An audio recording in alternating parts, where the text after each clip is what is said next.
Barang siapa yang mau memikirkan, mau merenungkan awal kejadiannya dan akhir hayatnya, sebenar-benar memikirkan, maka hasillah bagi dia kebaikan yang banyak.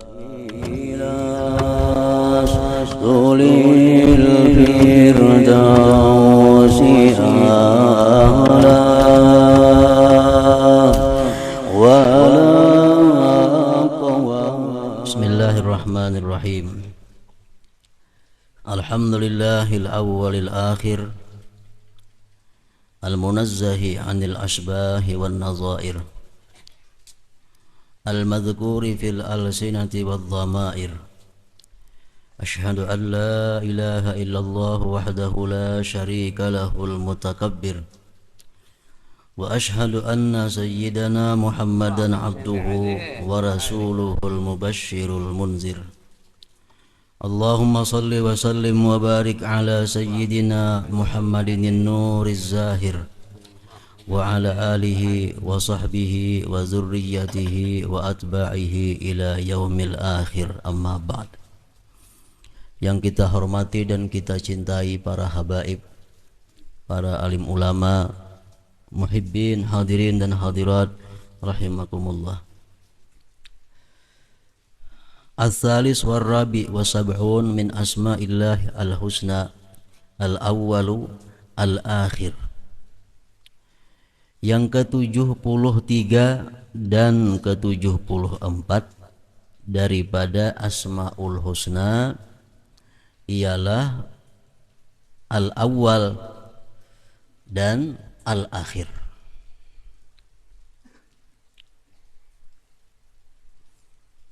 Artinya biasa kita sebut al-awwal itu adalah maha awal, dan al-akhir artinya maha akhir.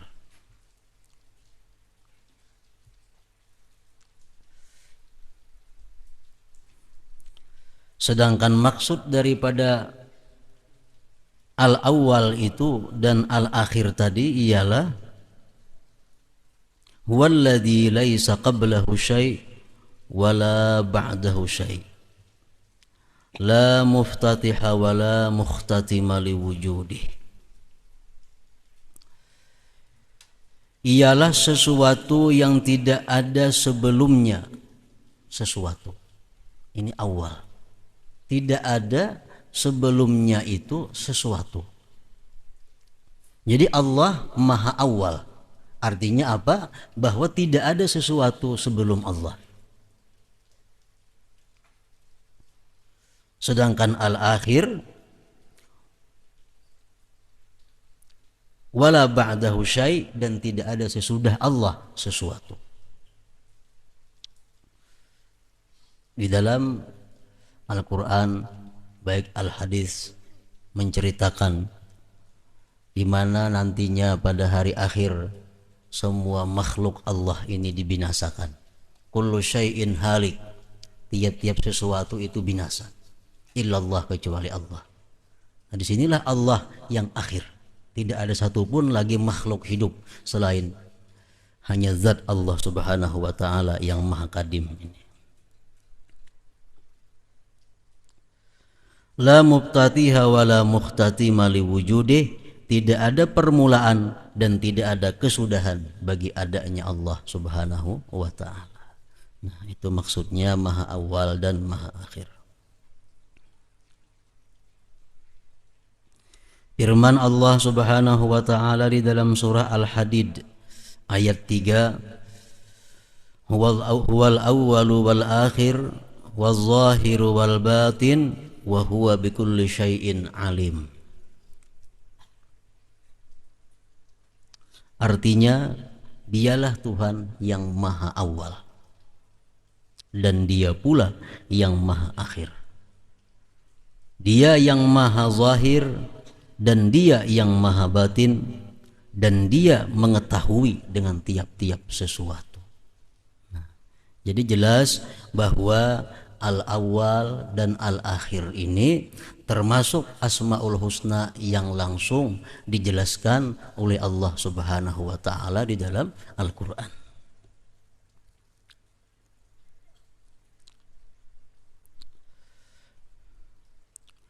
Rasulullah sallallahu alaihi wasallam pernah berdoa memakai nama Allah awal akhir ini. Ujar Nabi kita dalam doa Zidin, Allahumma antal awal fala syai'a qablak wa antal akhir fala syai'a ba'dak. Ya Allah, bahwa engkau adalah maha awal, tidak ada sesuatu sebelum Allah, dan engkau maha akhir, tidak ada sesuatu sesudah engkau.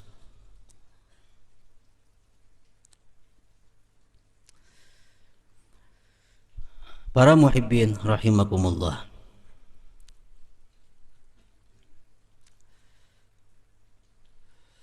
al-mu'min bismillahil awwalil akhir ayyata ammala awwala khalqihi wa akhira hayatihi. Kalau kita sudah percaya, kita sudah beriman bahwa Allah itu maha awal, Allah maha akhir. Nah, akhlak kita sebagai tuntutan dari keimanan itu adalah ayyata ammala awwala khalqihi wa akhira hayatih, bahwa seseorang yang beriman itu memikirkan awal kejadiannya, awal kejadian kita, wa akhira hayatih, dan memikirkan akhir hayatnya. Nah, ini akhlaknya orang yang beriman kepada awal dan akhir ini. Kita disuruh memikirkan, disuruh mengingat, merenungkan awal kejadian kita, dari apa, di mana, apabila. Dan kita pun disuruh merenungkan tentang akhir daripada hayat kita. Akhir hayat kita kaina macam apa, di mana, apakah baik husnul khatimah atau su'ul khatimah. Nah, ini maksudnya. Faman ta'ammala awwala khalqihi wa akhira hayatihi haqqa ta'ammulin fayahsulu lahu khairatun katsirah. Barang siapa yang mau memikirkan, mau merenungkan awal kejadiannya dan akhir hayatnya, sebenar-benar memikirkan, maka hasillah bagi dia kebaikan yang banyak. Ini yang dimaksud daripada sabda Rasulullah sallallahu alaihi wasallam, fikru sa'ah khairun min ibadati sanah. Termasuk memikirkan ini.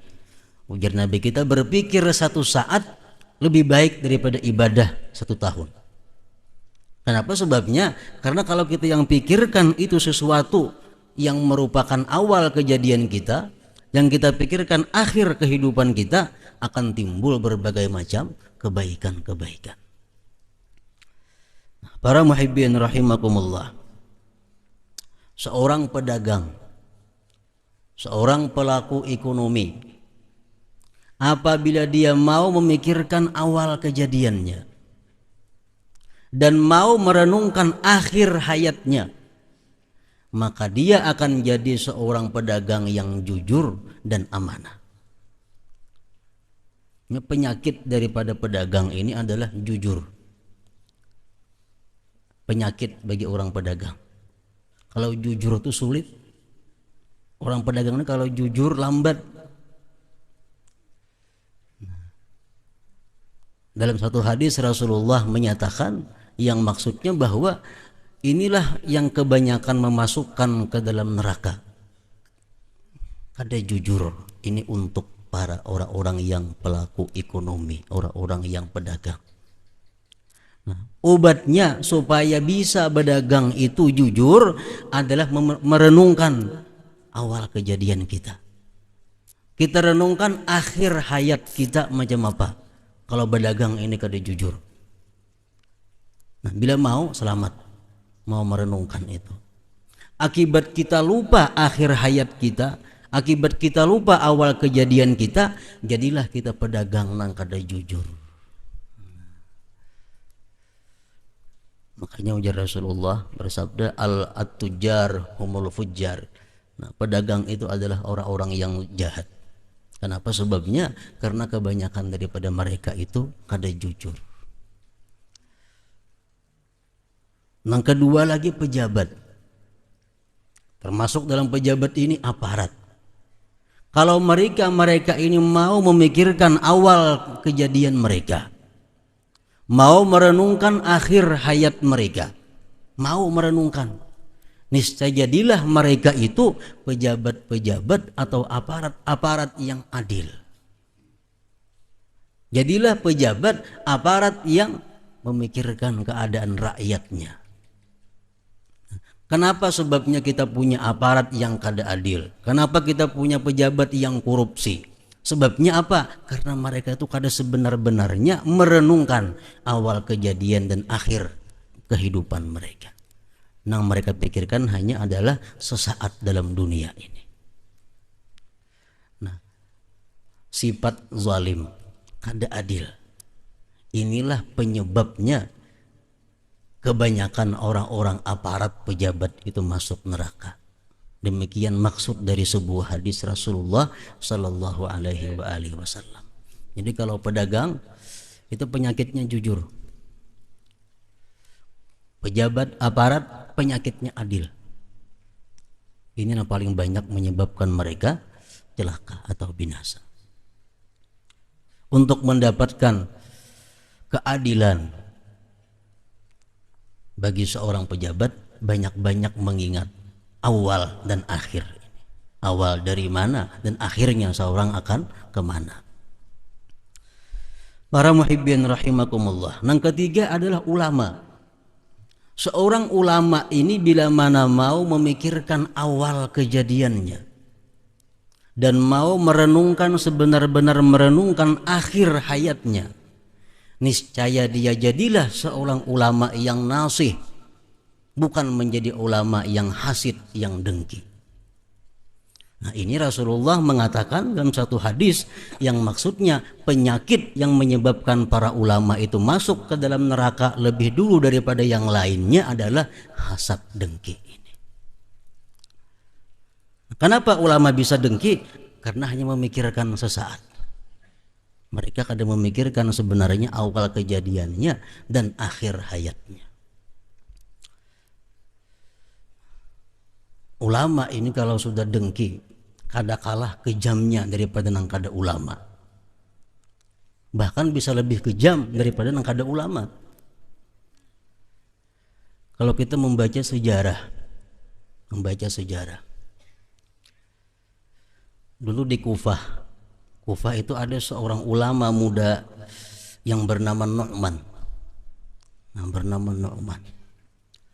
Nu'man ini dengan sebab dia orang yang sangat alim, sangat menguasai dalam berbagai bidang ilmu, perhatian masyarakat ini terarah kepada Nu'man ini, sehingga mengalahkan ulama-ulama tua yang ada di Kufah itu. Akhirnya di antara ulama-ulama yang hasad, yang dengki kepada Nu'man ini merencanakan satu rencana. Nah, apa rencananya? Ulama-ulama dengki ini berunding. Ini si Nu'man mesti kita permalukan. Kayak apa caranya jarang saya kong? Kayaknya kita suruh bebinian. Nu'man ini bila subuh aktif ke masjid. Nah, karena di tengah jalan suruh bebinian ini mengawai ke rumah. Napa ke alasan? Ulah kan alasannya, oh Tuan Guru Nu'man, ikam ke rumah setumat, tu lakiku garing, anak berwasiat macam-macam. Jadi ikam tolong hadapi akan. Dirancang oleh ulama sedemikian rupa. Karena bila sudah Nu'mannya masuk ke rumah, biniannya suruh baku ciak, Nu'man memerkosa aku. Nah, diubah bini-bini ini. Ringkas cerita berjalan demikian, satu malam Nu'man ini berangkat seperti biasa subuh ke masjid. Nah, di tengah jalan Nu'man dikiau laki-laki, Ustadz Nu'man, ke rumah setumat tu lakiku dalam keadaan sakarat, dia dalam keadaan sakit. Dia hendak mewasiatkan sesuatu kepada engkau. Nu'man naik ke rumah. Begitu sampai di rumah, berteriak bini-bini tadi. Nah, ini anak memperkosa aku, akhirnya tumbur masyarakat. Akhirnya Nu'man ditangkap orang, dimasukkan ke dalam penjara. Yang dimaksud dengan Nu'man ini siapa? Abu Hanifah radhiyallahu anhu. Abu Hanifah itu ngaran sidin Nu'man, abah anak Hanifah, lalu dikiyau abahnya Hanifah, Abu Hanifah. Nah demikian pula contoh sejarah Imam Syafi'i radhiyallahu anhu. Imam Syafi'i ini beliau tergolong masih muda dan sudah mendapat kekuatan untuk memberikan fatwa. Nah pada akhirnya ini ijtihad daripada Syafi'i, pendapat dari Syafi'i ini menyedot perhatian masyarakat sehingga disukai oleh orang-orang di negeri itu. Sehingga mazhab-mazhab sebelum Syafi'i ini boleh dikatakan kalah bersaing, mazhab Hanafi, mazhab Maliki waktu itu. Mazhab Syafi'i ini timbul. Nah, ada di antara ulama yang bernama Ashhab bin Abdul Aziz. Ini seseorang yang sangat marah kepada Syafi'i. Karena gara-gara Syafi'i ini ada, mazhab Hanafi, mazhab Maliki kurang diamalkan orang, kurang ditakliti, diikuti orang. Sampai-sampai Ashhab ini berdoa, Allahumma amit Syafi'i, matikan Syafi'i itu. Nah, dalam sejarahnya di suatu kesempatan Ashhab ini bertemu dengan Syafi'i. Ashhab ini gak ada sabar lagi, menghantam kepada Imam Syafi'i. Akhirnya Syafi'i jatuh sakit sampai akhirnya meninggal dunia. Ashhab ini siapa? Ulama besar mazhab Imam Maliki. Nah jadi Rasulullah mengatakan bahwa penyakit yang menghinggapi ulama itu adalah dengki. Ulama dengki kadang kalah kejam daripada tentara nang dengki, bisa mematii juga. Nah jadi kenapa demikian? Karena kadang memikirkan dengan sebenar-benar pikir awal kejadian dan akhir hayat. Makanya tadi siapa-siapa yang memikirkan awal kejadiannya, akhir kehidupannya dengan sebenar-benar memikirkan, akan timbul kebaikan yang banyak bagi mereka itu. Para muhibbin rahimakumullah. Kemudian lagi remaja. Nah, remaja yang memikirkan awal kejadiannya, memikirkan akhir kehidupannya, maka dia akan menjadi seorang remaja, seorang pemuda yang menggunakan ilmunya untuk ilmu dan ibadah. Kenapa pemuda malas? Pemuda suka beramian. Sebabnya mereka kadang memikirkan awal kejadian dan akhir hayatnya. Makanya Rasulullah mengatakan, salah seorang yang dapat naungan pada hari kiamat nanti adalah syabun nasya'a fi ibadatillah, seorang pemuda yang hidup taat kepada Allah Subhanahu wa ta'ala. Nah, kemudian lagi perempuan. Perempuan yang memikirkan awal kejadiannya, memikirkan akhir kehidupannya, jadilah dia perempuan yang zahidah. Perempuan yang tidak menyukai hal-hal yang glamur. Perempuan yang kadang menyukai perhiasan-perhiasan emas, perak dan lain-lainnya. Asalkan dia mau merenungkan awal dan akhir.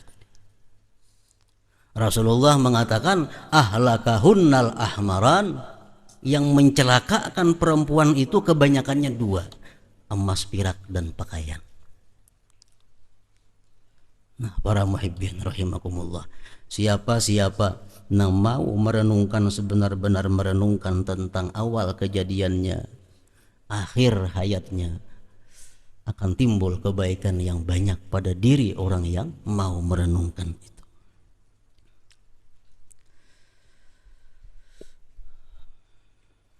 Qala Rasulullah sallallahu alaihi wa alihi wasallam, inna ahalakum yujma'u fi batni ummihi 40 yawman thumma yakunu 'alaqatan misla dhalik thumma yakunu mudghatan misla dhalik thumma yab'atsullahu malakan fayaktubu 'amalahu wa ajalahu wa rizqahu wa syaqiyyun aw sa'id thumma yunfakhu fihi ruh.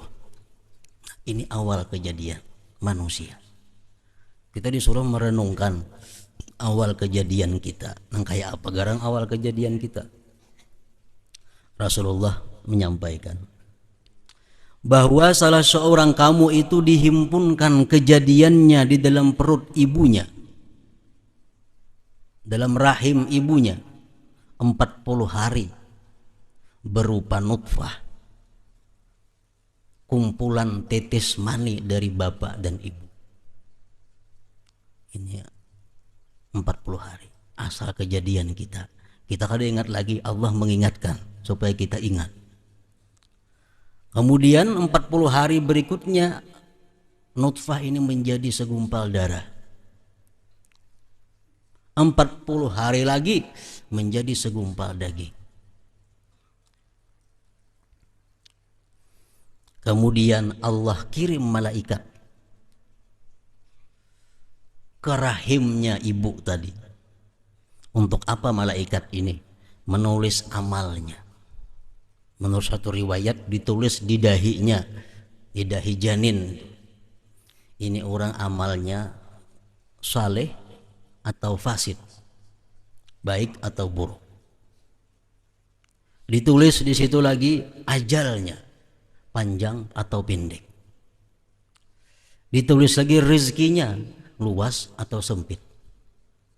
Yang terakhir ditulis lagi orang ini akhirnya celaka atau beruntung.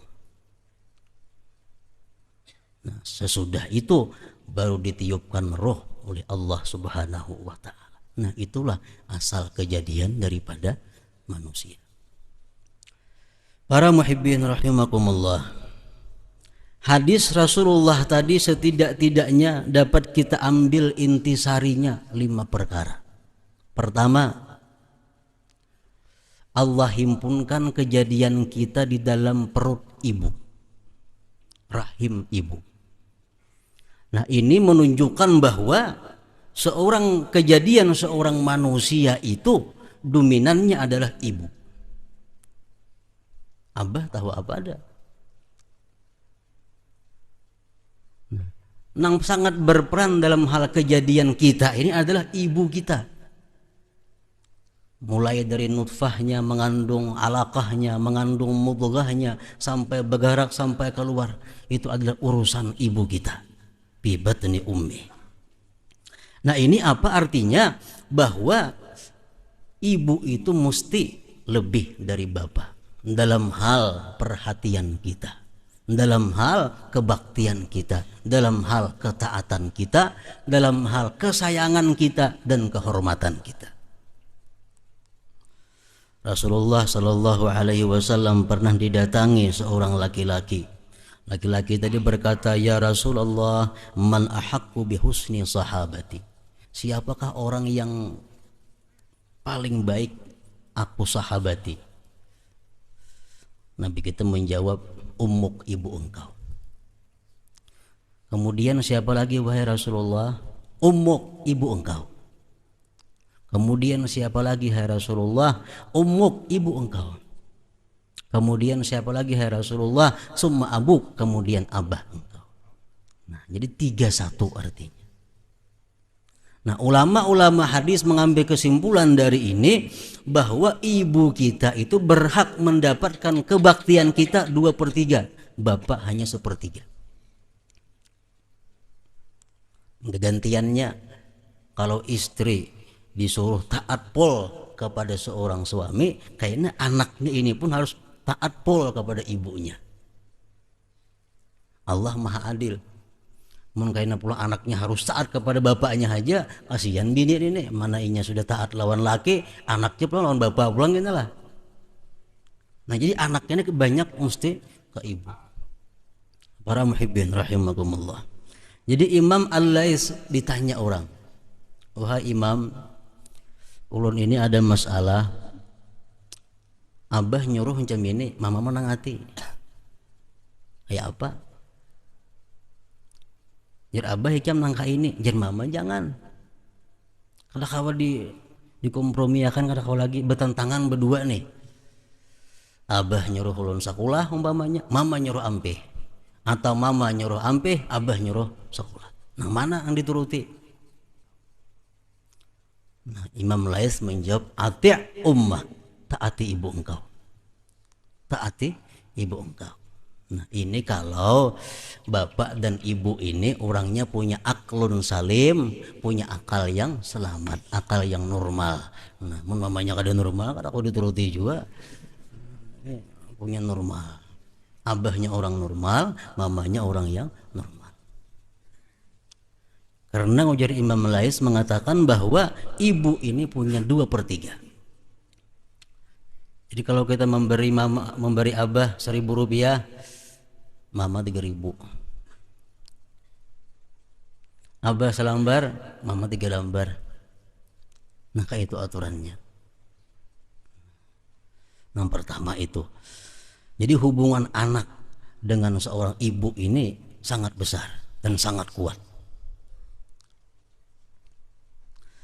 Yang kedua yang bisa kita ambil dari hadis tadi adalah summa yab'asullah malaka, Allah utus malaikat. Malaikat ini ke rahim ibu. Ada malaikat khusus untuk urusan rahim. Nah, malaikat ini punya tugas apa? Menulis. Nang jadi pertanyaannya, kenapa kada langsung Allah yang menulis? Allah suruh malaikat. Di dalam kitab Fathul Bari disebutkan, ini adalah hikmahnya.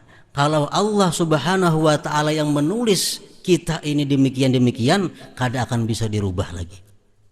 Tapi kalau malaikat yang menulis, itu bisa dirubah oleh Allah Subhanahu wa ta'ala. Ini bisa dirubah. Kalau sudah Allah menulis fil lauhil mahfuz, itu kada bisa dirubah. Nah, jadi malaikat menulis di dahi kita umurnya pendek, itu bisa dirubah. Bisa dirubah. Malaikat menulis rezekinya sempit, itu bisa dirubah. Makanya doa-doa orang bahari, doa-doa al-imam al-faqihil muqaddam, Allahumma nqulna wal muslimin minasyakawati ilas sa'adah. Ya Allah, pindahkan kami dari golongan orang-orang yang celaka kepada golongan orang-orang yang beruntung. Nah, kalau dipindah-pindah ini kalau tulisan yang ada dalam rahim itu. Nah, yang ketiga yang bisa kita ambil dalam hadis tadi adalah malaikat itu menulis amalahu, amalnya.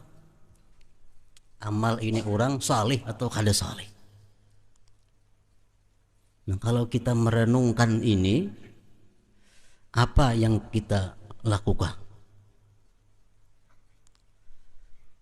Malaikat menulis napa bahari lawan aku nih. Ingatlah kita, mengapa tulisannya? Apakah amalku ini saleh ataukah amalku ini talih atau fasid, rusak? Nah, kalau kita mau merenungkan apa yang ditulis oleh malaikat pada waktu itu, apa yang timbul pada hati kita adalah dawamu khawfis sabiqah, takut, selalu takut akan tulisan yang terdahulu itu. Pala ya'manu, dia kada merasa aman. Kada merasa aman. Apakah tulisanku bahari itu aku ini amalku saleh atau amalku kada saleh? Bila kada merasa aman seseorang itu, fayajtahidu fil ibadah war raja minallah, dia bersungguh-sungguh beribadah dan mengharap kepada Allah. Aku ini kulir beribadah, barangkali tulisannya dalam parut mama dahulu aku ini amal jahat. Nah, lalu ingat, takut itu. Takut lalu sungguh beribadah. Yang kedua,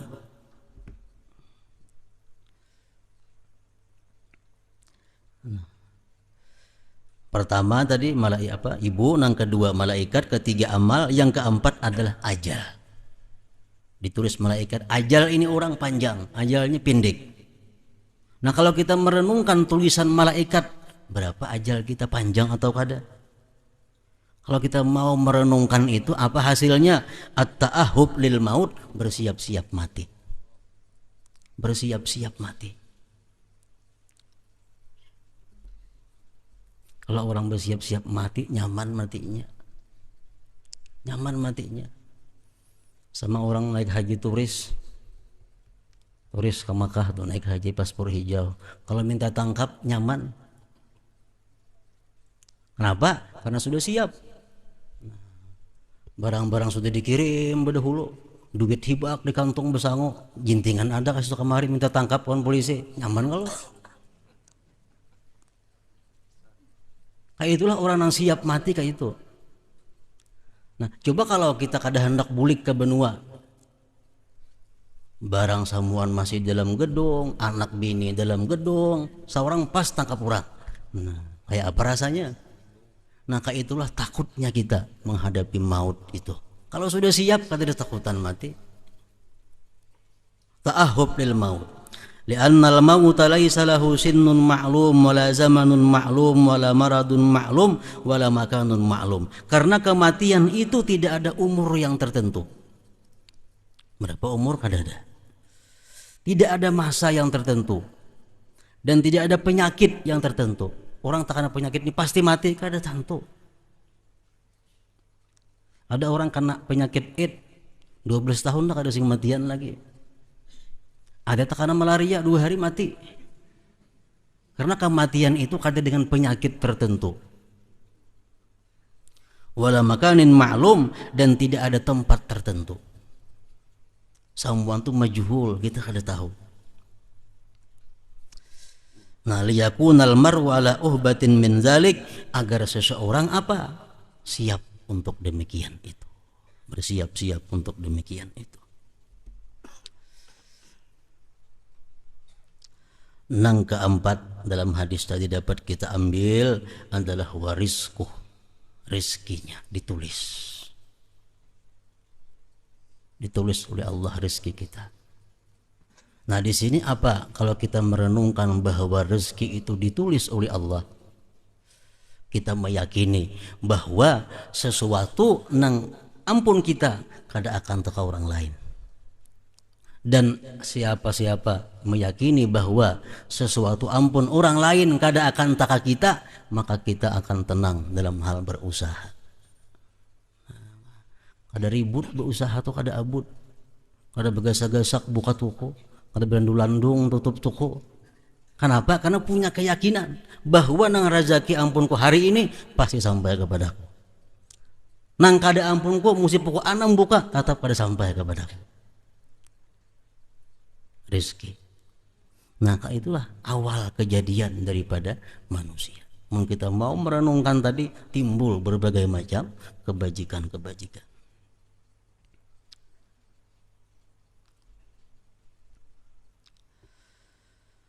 Nah, kemudian lagi akhir hayat kita. Awal kejadian yang macam tadi. Akhir hayat kita.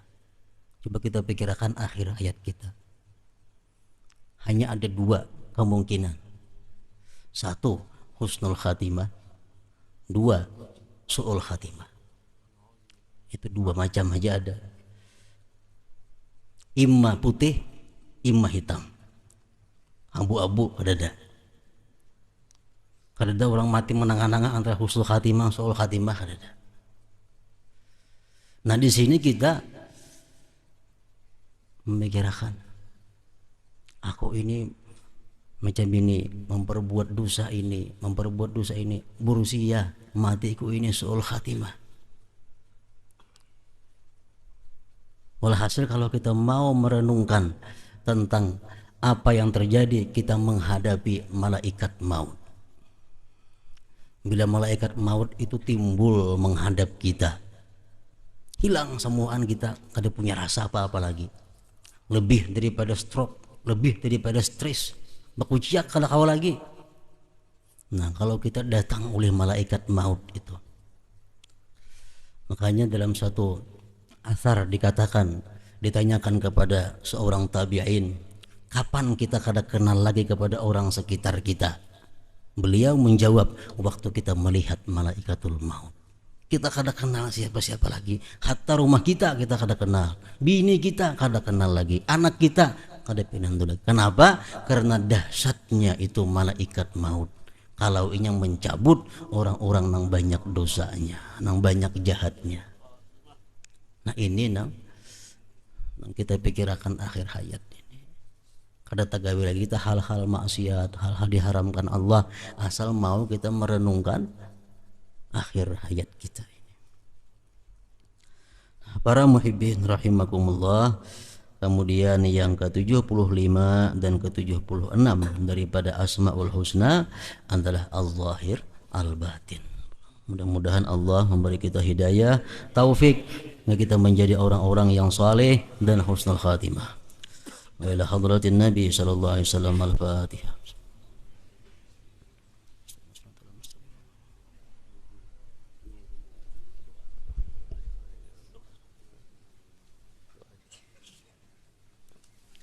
Bismillahirrahmanirrahim. Alhamdulillahirabbil alamin. Allahumma shalli wa sallim wa barik wa karrim ala sayidina Muhammadin wa ala alihi wa sahbihi wa sallim salatan tunjina biha min jami'il mihan wal ihan wal ahwali wal baliyat wa tusallimuna biha min jami'il fitan wal asqam wal afati wal ahad wa tutahhiruna biha min jami'il uyubi was sayyiat wa taghfiruna biha jami'adz dzunubat wa tamhu 'anna biha jami'al khati'at wa taqdilana biha jami'a ma nadlubuhu minal hajat wa taqdilana biha jami'a ma nadlubuhu minal hajat wa taqdilana biha jami'a ma nadlubuhu minal hajat wa tarfa'una biha 'indaka 'alad darajat wa tuballighuna biha aqsal ghayat min jami'il khairati fil hayati wa ba'dal mamat.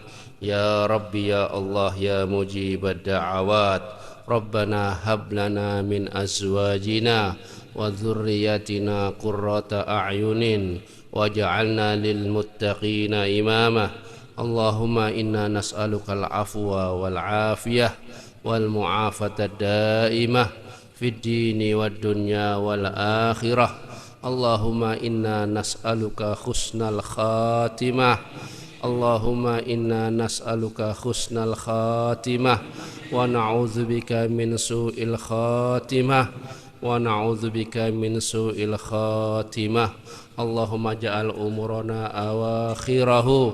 Allahumma ja'al umurana awakhirahu. Wa sallallahu ala sayyidina Muhammadin wa ala alihi wa sahbihi wa sallam bifadli subhana rabbika rabbil izzati amma yasifun wa salamun alal mursalin walhamdulillahi rabbil alamin.